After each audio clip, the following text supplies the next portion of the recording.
Hey, it's Daniel here with UponArriving.com, and in this video I'm going to talk about the Amex Hilton Aspire credits and how you can avoid the common pitfalls that others fall victim to. So if you don't know, the Amex Hilton Aspire card is one of the top hotel credit cards. It's a premium card and comes with some solid perks like 14 times the points on Hilton purchases, Priority Pass Select, automatic diamond status, and even a free weekend night certificate. Now those benefits alone could easily justify the annual fee for a lot of people, but what makes this card unique are the three special travel credits. These three travel credits are a $100 on-property credit, a $250 resort credit, and a $250 airline incidental credit. Note that the Hilton Aspire card does not offer a global entry or a TSA PreCheck credit, but to be honest, you can find that credit on just about any other credit card, so it's really not a big deal. So the $100 on-property credit is a credit that can be used at Waldorf and Conrad properties on 2-night stays. If you don't know, Waldorf and Conrad properties are the top brands for Hilton, and so this credit is going to be applied at some of the most luxurious properties in the Hilton portfolio. The terms and conditions do state that back-to-back stays within a 24-hour period at the same property are considered one stay. So if you were trying to book 4 consecutive nights and you made 2 separate 2-night bookings with this credit, odds are that's going to be considered one credit just because your check-in times sort of overlap with your checkout times.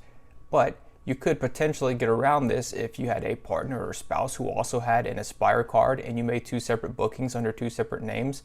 So this $100 credit is designed to be used on certain charges like spa treatments or meals at restaurants. It cannot be used on room rates. So again, the use of this credit is a bit limited compared to some of the other credits. So the big issue with this $100 credit is that you have to use a special portal to make your booking.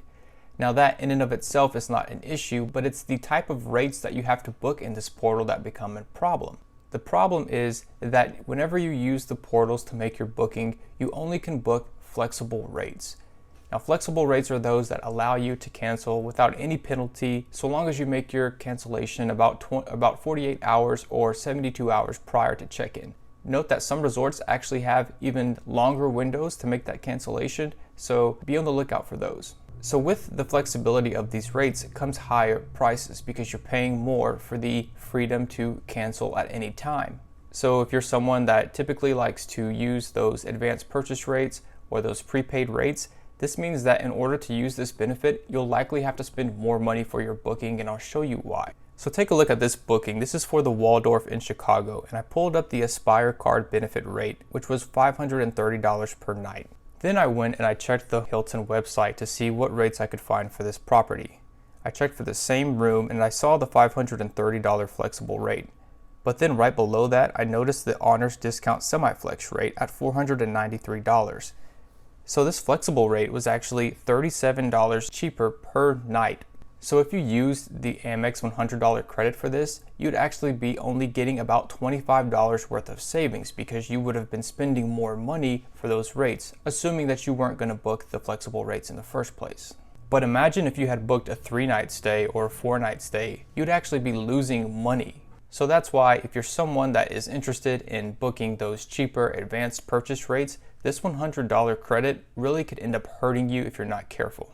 Now the next credit is the $250 resort credit. This is a much more valuable credit in my opinion because it can be used for anything that you charge to your room, including the room rates. So any kind of spa treatments or dining or anything else that's sort of within the facility of the hotel that can be put on your hotel bill, this can count toward that. Now only select Hilton resorts are eligible for this benefit, and you can find the list of over 200 resorts in the link below. But keep in mind that this credit has been known to work for some resorts that have not shown up on that list. So it could be that Amex just doesn't update their list as much as they should, or it could be that there are a lot more hidden resorts out there that you might want to try this credit on.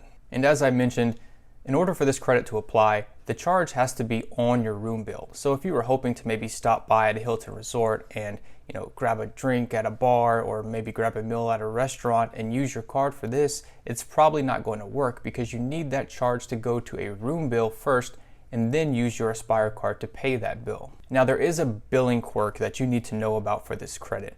For whatever reason, if you try to purchase an advanced purchase rate and use this credit for US properties, it does not tend to work. Now, this is not the case for international properties. So if you're going international, you can still pay for those cheap advanced purchase rates, and this credit will probably still work for you. But if you're staying at a hotel in the US, it's probably not going to work. But as long as you book a flexible rate, this credit should apply with no issues. Amex states to allow 8 to 12 weeks for this credit to apply, but in reality, it's hit much quicker for us. We recently used the resort credit at the Hilton Conrad Maldives, and one day after checkout, the credit already had hit our statement. So next is the $250 airline credit. Now, this is the common airline credit that other Amex cards like the Platinum card and the new Amex Gold card also offer.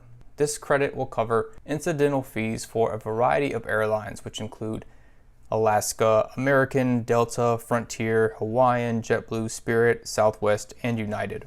Now, keep in mind that you must select your airline for this credit to work. If you forget to select your airline, you can contact Amex as quickly as you possibly can after making that purchase, and if it's only been a day or two, chances are that credit can still apply. Also, Amex states that you have the month of January to make your decision for your airline. In reality, Amex will usually offer you at least a one-time exception and allow you to change your airline at some point in the year. In fact, some people have even been able to change their airline after utilizing part of their credit. But still, I would try to go with an airline that you know you're going to use and not rely on any kind of unstated exception that may or may not apply in the future. So what types of charges can you use for this credit? Well, Amex states that the following apply for this credit: checked baggage fees, itinerary change fees, phone reservation fees, pet flight fees, seat assignment, in-flight amenities, in-flight entertainment, and even airport lounge day passes and even annual memberships. And the following items are explicitly excluded: airline tickets, mileage point purchases, gift cards, upgrades, duty-free purchases, and award tickets.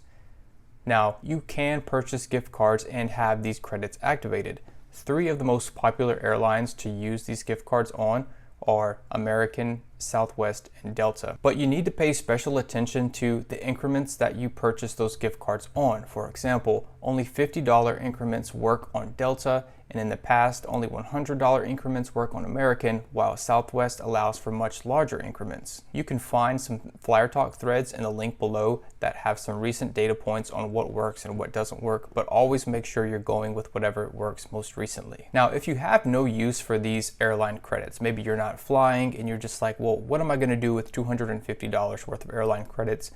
You can still get a lot of value out of these because you can buy the gift cards and then you can sell them online. So you can use a website like raise.com and go on and sell both physical gift cards and electronic gift cards. Now, keep in mind that you'll have to sell them at a discount and you'll also have to pay a seller's fee. So for example, for a $100 American Airlines gift card, you only might make $83, but I think I would always take $83 in my pocket versus just a wasted airline credit. Another big difference with the airline credit here is that this is issued based on calendar year. So remember, the $250 resort fee credit is based on your anniversary year. So you have 1 year from the date that you open up your card to use that credit, and then a new credit will be issued after that 1 year, and the credits do not roll over. But for the airline credit, this will be issued each calendar year, so after the new year, you will have a new $250 credit to utilize. So these 3 credits can add up to $600, but in reality, as I've shown, the $100 on property credit is a little bit suspect for a lot of people, depending on the type of rates that you like to book. So in my eyes, I value these credits a little bit closer to $500, but even that is enough to offset the $450 annual fee for this card. And then when you throw on the other perks that I talked about earlier, like the priority pass, the diamond status, the free weekend night, the bonus earning potential for this card, it's really easy to see how you can justify and offset and even come out on top on the annual fee with this card so easily. And because it's one of the easiest cards to offset the annual fee with, I really think that it's one of the best. So hopefully this video helped you to better understand the Amex airline credits. And if you found this video helpful, be sure to subscribe and hit the like button. Thanks.